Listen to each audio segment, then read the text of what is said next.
नमस्कार, आप देख रहे हैं लखनऊ का अभिमान न्यूज और मैं हूं आपके साथ ज्योतिका। आइए रुक करते हैं खबर की ओर। कांग्रेस नेता राहुल गांधी के ट्वीट की बीजेपी दलितों, पिछड़ों और आदिवासियों का आरक्षण छीनना चाहती है, पर उत्तर प्रदेश के सीएम योगी आदित्यनाथ का कहना है इससे बड़ा झूठ कुछ नहीं हो सकता। कांग्रेस के इतिहास से हर कोई भली भांति परिचित है और अन्य इंडी गठबंधन दलों का इतिहास बाबा साहब अम्बेडकर द्वारा बनाए गए संविधान का गला घोटने का रहा है।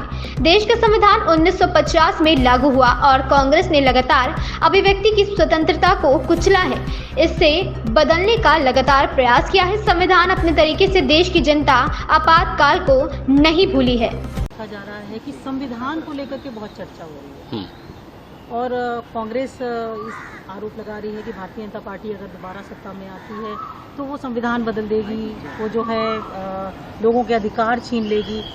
आप किस तरीके से देखते? देखिए, इससे बड़ा सफेद झूठ दूसरा नहीं हो सकता है।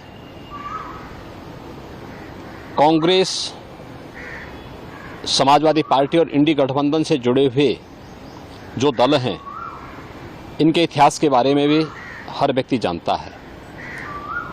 कांग्रेस का इतिहास बाबा साहब भीमराव अंबेडकर के द्वारा बनाए गए संविधान का गला घोंटने का रहा है।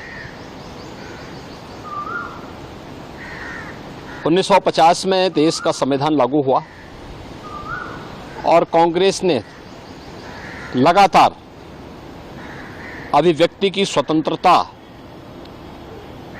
को रौंदने का मामला रहा हो या उसके बाद भी लगातार ये प्रयास किए कि वह संविधान को अपने तरीके से इस्तेमाल करे।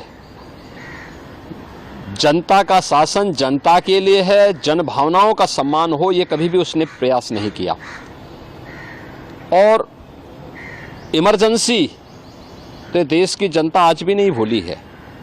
ये भी देश के संविधान का गला घोंटने जैसा था। इसके साथ ही कांग्रेस ने यूपीए सरकार के समय जो पाप किया, तब समाजवादी पार्टी और बहुजन समाजवादी पार्टी भी उनके साथ सहयोगी थी। जब उसने अनुसूचित जाति, जनजाति और पिछड़ी जाति के हकों पर डकैती डालने के लिए, सेंधमारी करने के लिए उस समय जस्टिस रंगनाथ मिश्रा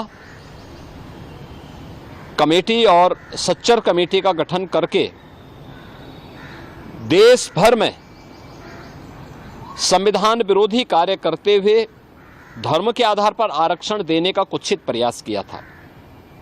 इसके लिए इन्होंने माध्यम बनाया कि 27% जो पिछड़ी जाति के लोगों को मिलने वाला आरक्षण है, उस आरक्षण में 6% पिछड़ी जाति के लोगों को हिस्सा काट करके दे दिया जाए। इसी प्रकार से सच्चर कमेटी की रिपोर्ट के माध्यम से प्रयास किया गया था कि अनुसूचित जाति और जनजाति में मुस्लिम समुदाय के भी कुछ जातियों को शामिल करके उनके हकों पर में सेंधमारी की जाए। तो भारतीय जनता पार्टी थी जिसने उस समय भारी विरोध किया था और भारतीय जनता पार्टी के भारी विरोध के कारण कांग्रेस की मंशा पूरी नहीं हो पाई। कांग्रेस और इंडी गठबंधन से जुड़े हुए दलों के मंसूबे पूरे नहीं हो पाए, अन्यथा वे इस कार्य को उसी समय यूपीए गवर्नमेंट के समय कांग्रेस कर देती। कांग्रेस ने इसकी शुरुआत कर दी है कर्नाटक से।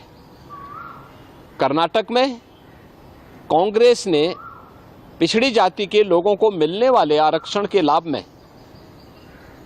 उसने सेंधमारी कर दी है। इलेक्शन कमीशन ने इसके लिए कांग्रेस नेतृत्व की कर्नाटका सरकार को तलब भी किया है।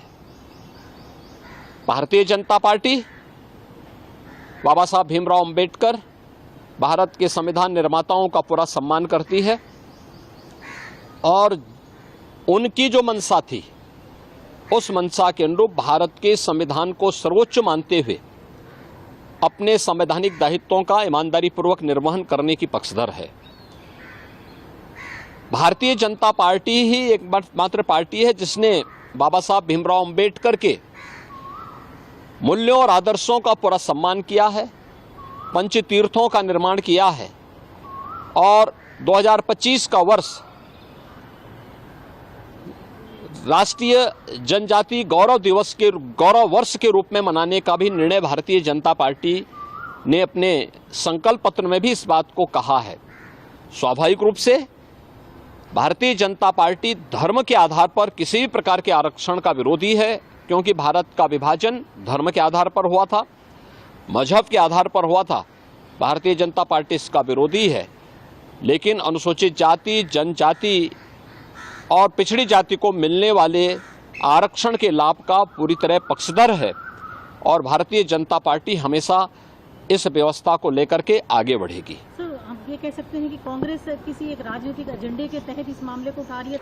इस खबर में बस इतना ही। बने रहिए लखनऊ का अभिमान न्यूज के साथ।